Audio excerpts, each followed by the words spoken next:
Salam sejahtera, salam sehat semuanya. Kepada ibu dan bapak guru, kepala sekolah, orang tua, dan murid-murid Kunjong semuanya.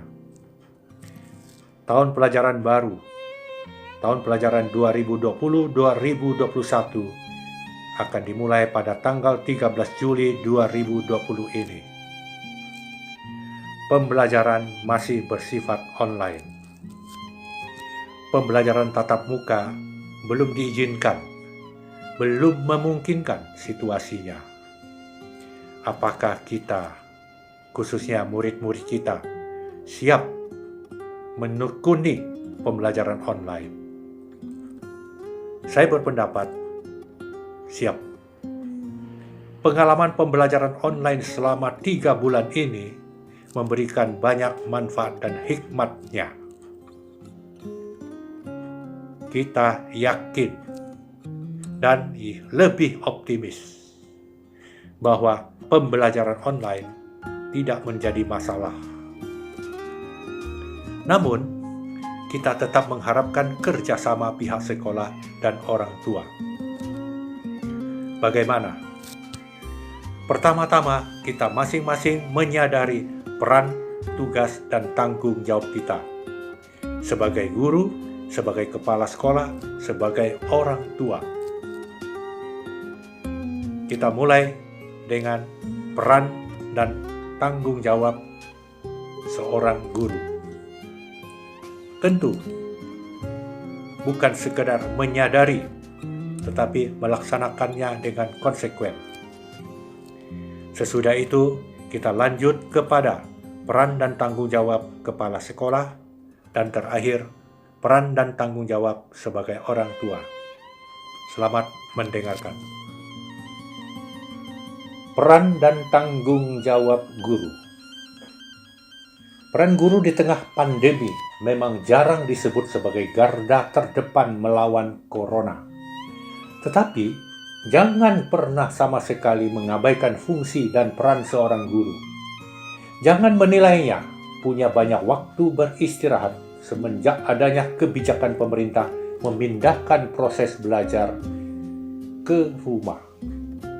Justru masa sekarang, guru mempunyai pekerjaan yang berlipat, jauh lebih berat dibanding mengajar di dalam kelas. Jauh lebih sulit dibanding bertatap muka langsung dengan siswa-siswi di sekolah, seperti sebelum ada wabah corona. Para guru tidak mengenal istilah siang atau malam. Benar-benar hari yang menguras pikiran dan waktunya, terutama guru yang tak mengabaikan tanggung jawabnya. Jika sebelumnya para guru punya tanggung jawab lebih spesifik ke anak didik, maka sekarang bertambah. Apa itu? Fokus pada anak didik beserta orang tuanya, khususnya orang tua murid, PAUD, TK, SD, dan SMP.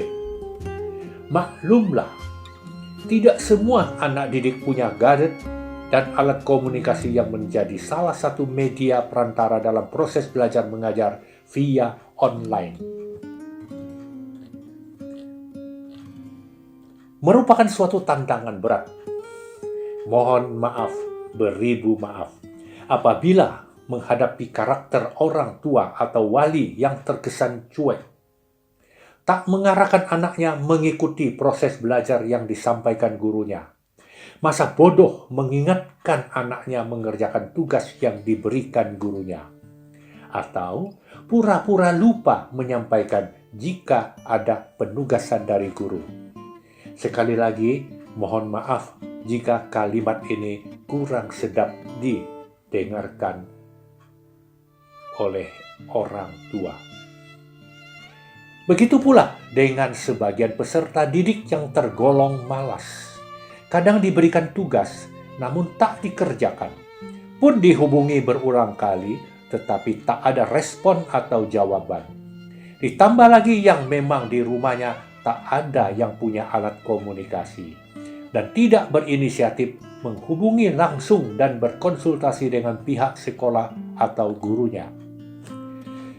Karena itu, guru dan orang tua, wali, siswa, mesti setiap saat berkoordinasi, bekerja sama melalui komunikasi efektif.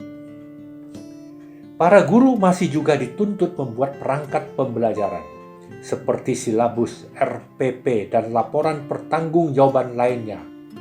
Mesti diselesaikan para guru sesuai batas waktu yang ditentukan. Tak ada istilah toleransi menunda, kendati beban berlipat akibat proses belajar mengajar di rumah. Tugas dan tanggung jawab yang tak kalah beratnya dihadapi sejumlah guru adalah persiapan ulangan atau ujian sekolah secara online. Pun pemeriksaan hasil ujian dan tugas juga tak kalah ribetnya. Mengapa?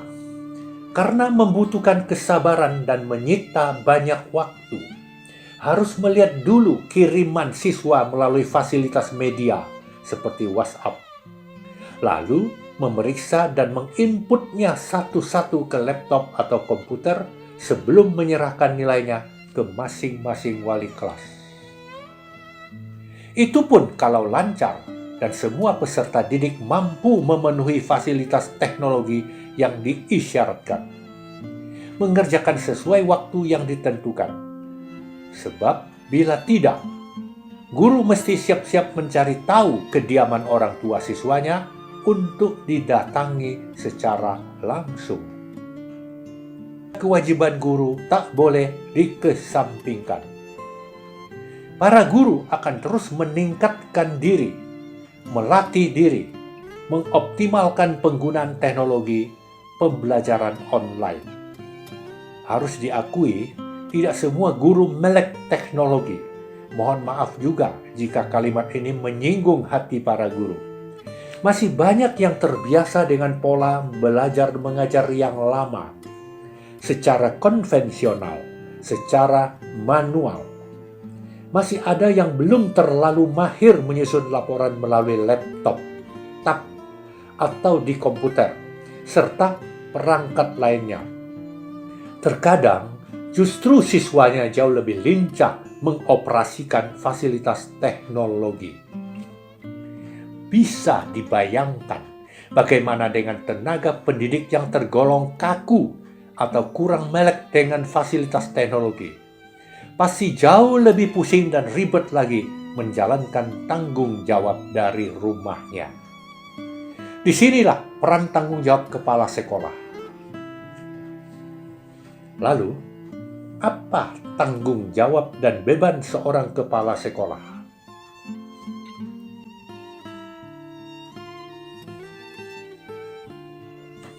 Peran dan tanggung jawab kepala sekolah.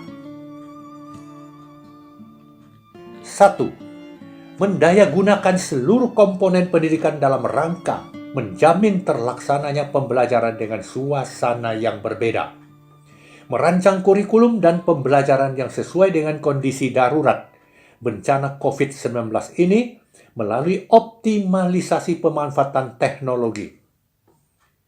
Langkah ini sangat penting mengingat bahwa kegiatan belajar mengajar akan dilakukan oleh guru dan peserta didik meskipun menggunakan metode jarak jauh.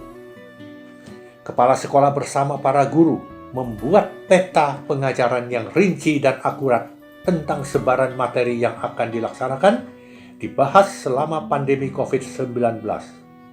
Serta meminta para guru antar mata pelajaran untuk dapat berkolaborasi dan mengatur jadwal sehingga beban tugas peserta didik tidak terlalu tinggi dan menumpuk.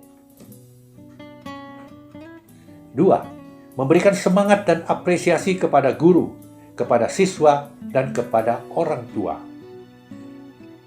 Kepala sekolah sampaikan segenap pemberian motivasi kepada para guru agar apapun kendala dan permasalahan yang dihadapi oleh guru dapat dibicarakan dengan baik tentang pemanfaatan media daring ataupun solusi yang ingin didapatkan. Guru yang mengajar online membutuhkan ekstra energi untuk menyiapkan materi dan lain-lain. Kepala sekolah selalu memberikan kata-kata motivasi dan juga himbauan agar dalam masa-masa yang penuh kebosanan ini karena belajar di rumah, siswa tetap diberi semangat untuk melakukan aktivitas atau tugasnya di rumah. Kepala sekolah akan mengirimkan kalimat apresiasi dan ungkapan terima kasih kepada segenap orang tua yang kooperatif. 3. Melakukan pelatihan daring secara singkat mengenal platform pembelajaran jarak jauh. Kepala sekolah menyadari keterbatasan kemampuan dan sarana yang tersedia, dan tidak semua guru mampu mengoperasikan platform daring dan mempunyai sarana seperti ketersediaan kuota sepanjang waktu. Disinilah peran para guru yang melek IT dan yang telah mendapatkan pelatihan-pelatihan berbasis nasional dan internasional di bidang IT. Para guru didorong untuk belajar dan melatih diri mengoptimalkan teknologi pembelajaran online. Dan pada akhirnya, mereka siap menggunakan berbagai aplikasi pembelajaran daring seperti Edmodo, Google Classroom, Google Form, Quiz, Kuiper, Facebook, Instagram, YouTube, dan lain-lain. 4. Melakukan komunikasi multi-arah dalam upaya sterilisasi satuan pendidikan. Wabah yang sedang berlangsung ini sangat memprihatinkan dan tentu saja pihak sekolah harus ikut andil dalam melakukan upaya-upaya pencegahan penyebaran COVID-19. Sekolah bukan hanya menghimbau, tapi juga menyiapkan fasilitas kesehatan serta melatih bagaimana siswa dapat mahir membekali dirinya, menjaga dan melindungi dirinya terhadap ancaman COVID-19. Misalnya, cara mencuci tangan, memakai masker yang benar, dan sebagainya, dan sebagainya. Bukan hanya itu, para siswa juga diajarkan untuk menjadi agen pencegahan COVID-19 di antara temannya dan di rumahnya masing-masing. 5. Mentransformasikan laporan tugas ke dalam bentuk daring untuk yayasan dan dinas pendidikan. Seluruh pemangku kepentingan sekolah yang bertugas dan menjabat menyusun rencana kerja darurat akan membuat laporan setiap harinya. Laporan tersebut secara terperinci seperti deskripsi kegiatan dan bukti fisik seperti foto dan lain-lain. Laporan dikirim melalui Google Form atau langsung sebagai cerminan rasa tanggung jawab atas tugas dan kinerja masing-masing.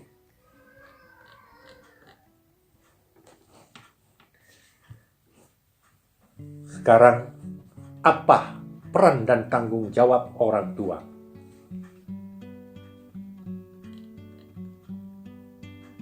Anak yang tak bisa bermain dan belajar di luar rumah dan terpaksa menjalani hari-hari di rumah cenderung mengalami penurunan semangat. Banyak dari mereka akan merasa sedih karena tak bisa bertemu dengan teman-teman mereka. Sebagian lagi mungkin akan sedih karena merindukan suasana sekolah. Yang orang tua perlu lakukan adalah memberikan dukungan mental kepada mereka menghadapi pandemi ini. Dukungan bisa dengan cara memberikan waktu berharga bersama keluarga, dan ini akan sangat membantu anak agar terbebas dari rasa kesepian. Orang tua bisa mendukung, membantu, dan dengan mendampingi anak mengerjakan tugas yang diberikan gurunya. Orang tua yang mengambil peran sebagai guru selama di rumah tentu saja tidaklah mudah. Sebab cara mengajar guru dan orang tua pasti berbeda, karena pengetahuan yang dimiliki orang tua belum tentu sama dengan yang dimiliki oleh seorang guru. Pentingnya komunikasi selama di rumah dapat mempermudah keberlangsungan pembelajaran. Orang tua dan anak harus berkomunikasi mengenai jadwal pelajaran yang harus dilakukan, bertukar pikiran mengenai hal-hal yang berkaitan dengan kegiatan pembelajaran online, membantu memberikan jalan keluar atas kesulitan yang dihadapi sang anak,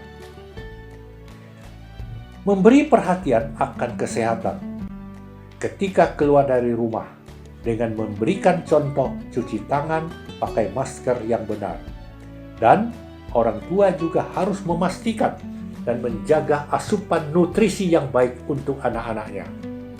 Asupan nutrisi tersebut penting untuk menjaga imunitas anak-anak agar tetap kuat.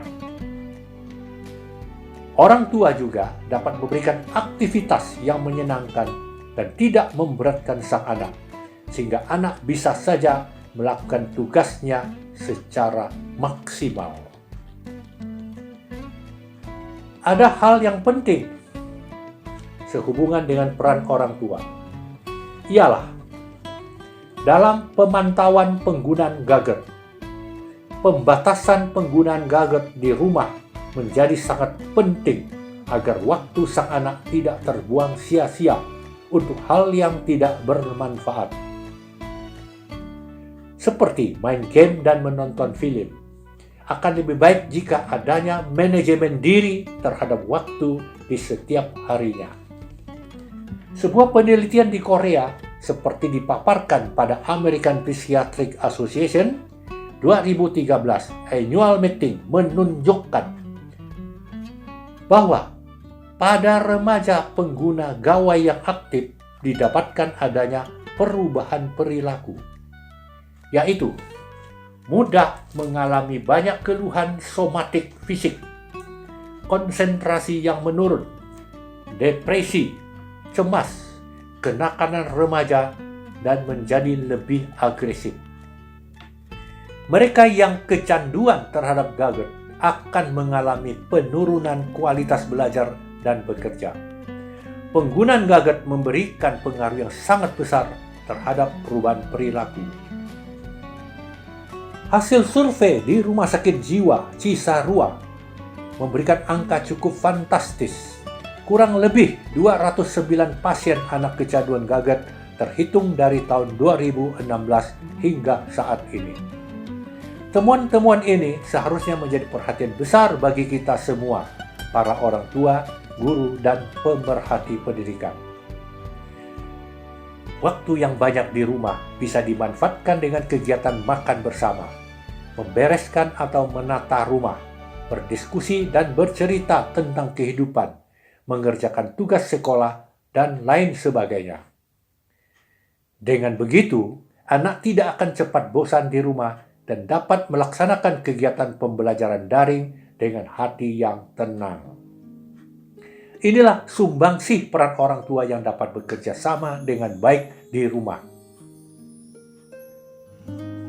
Mari kita saling belajar, memahami, melindungi, dan berdoa semoga pandemi COVID-19 ini segera berakhir dan anak-anak dapat melaksanakan proses pembelajaran tatap muka kembali.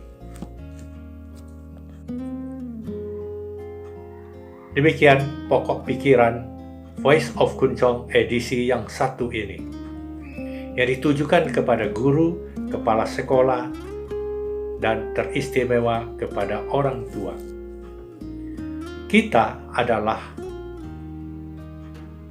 pihak yang amat berkepentingan dalam pendidikan anak kita. Anak kita akan menjadi hebat karena kita adalah guru, kepala sekolah, dan orang tua yang hebat. Mari kita lanjutkan kerjasama kita dengan meyakini bahwa di mana ada kesulitan, di situ ada peluang. Tetap bersemangat semboyan kita. Sampai bertemu kembali di lain peristiwa.